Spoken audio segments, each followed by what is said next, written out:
Hello दोस्तों, मेरा नाम प्रतीक है। ये कहानी 3 साल पुरानी है। उन दिनों में मुंबई में एक बड़े नामांकित आईटी कंपनी में काम करता था।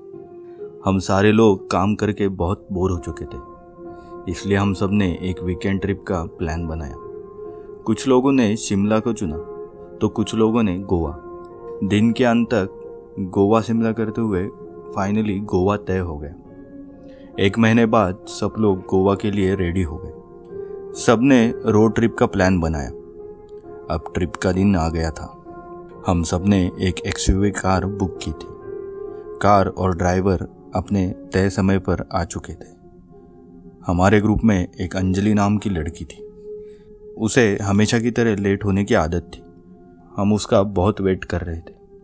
हम सब उसको कॉल कर रहे थे, लेकिन वो किसी के भी कॉल नहीं उठा रही थी।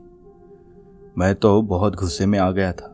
एक तो जब ट्रिप जाना हो तो मैं बहुत ज़्यादा उत्साहित रहता हूँ, और उसमें अगर कोई ऐसा कर दे तो भला गुस्सा तो आना ही था।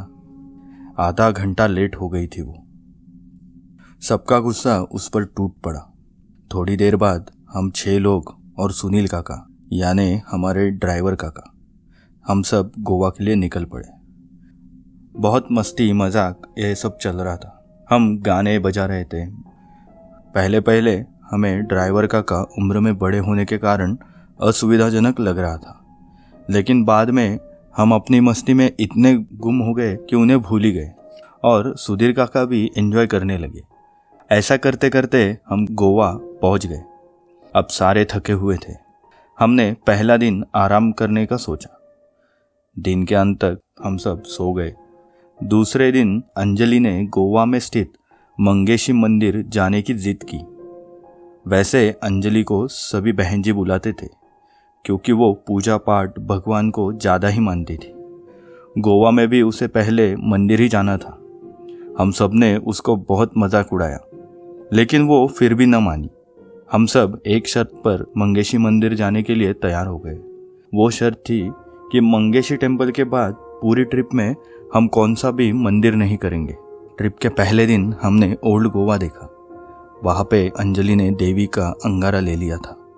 हम सब भी मंदिर में जाके खुश हो गए। उसके बाद दूसरे दिन हम सब कलंगुट बीच, बागा बीच घूम के आ गए। उस दिन हम बहुत थक चुके थे। पूरा दिन बीच पर मस्ती मजाक करने में बहुत थक गए थे। हवा में नमी होने के कारण जल्दी थकान महसूस हो जाती है गोवा में। तीसरे दिन हमने भीड़ भाड़ से दूर कोई अलग जगह जाने का फैसला किया।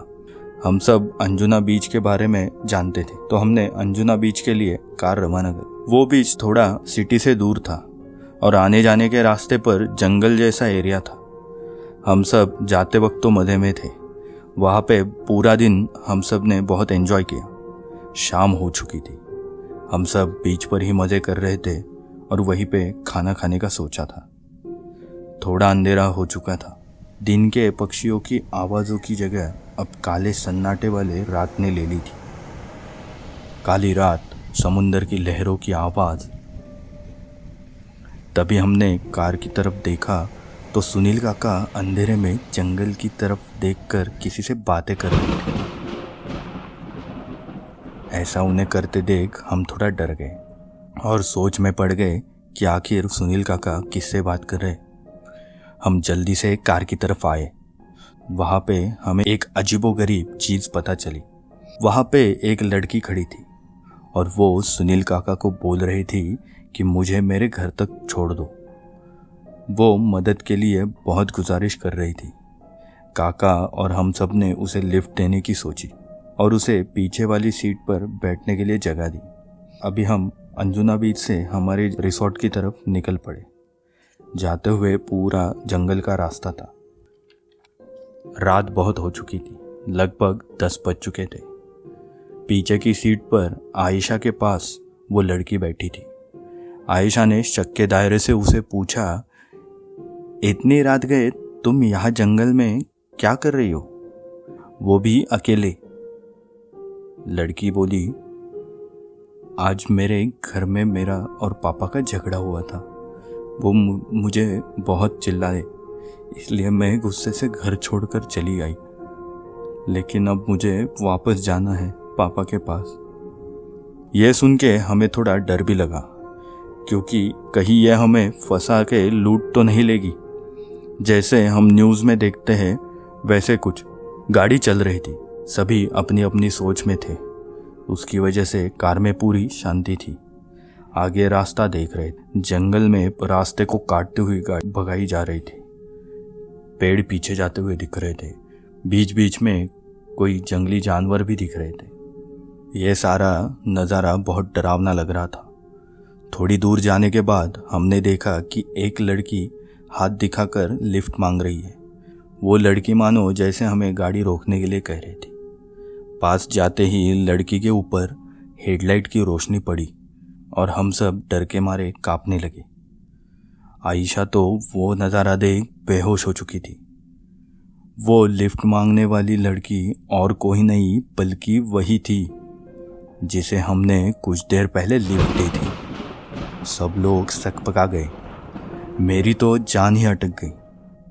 सुनील काका होश संभालते हुए गाड़ी भगाने लगे। उन्हें लगभग अंदाज़ा हो गया था कि उनके साथ कुछ तो गड़बड़ हो रही है। आईने में उन्हें वो चुड़ैल दिखाई दे रही थी।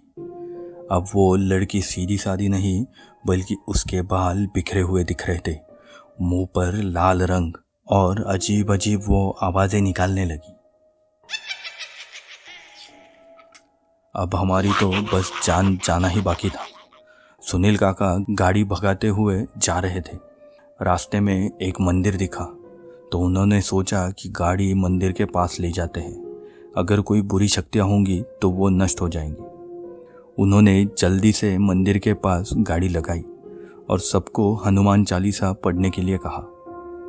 डरते डरते मुंह से तो एक शब्द नहीं निकल रहा था, फिर भी हम सब हनुमान चालीसा का पाठ करने लगे। तभी वो चुड़ैल जोर जोर से चिल्लाने लगी। सुनील काका इशारों में अंजलि को देवी का अंगारा कार में चारों तरफ छिड़कने को कह रहे थे, लेकिन अंजलि की भी कोई गलती नहीं थी। डर के मारे उसका शरीर सुन्न पड़ गया था। उसके दांत मिरमिराने लगे थे। वो चाहकर भी अपने बदन हिला नहीं पा रही थी। चुड़ैल अंजलि को पकड़ने के लिए आगे आने लगी। वो उसके दांत कान पर लगाने ही वाली थी कि तभी अंजलि भी बेहोश हो गई। सुनील काका ने सीट बेल्ट निकाला और जैसे तैसे करके अंजलि के बैग में जो अंगारा था वो कार में चारों तरफ छिड़क दिया। तभी अचानक वो चुड़ैल गाड़ी से गायब हो गई और जंगल में दूर दूर से आवाज़ें आने लगी। ये सब देख सभी डर गए थे। लड़कियां बेहोश हो गई थी।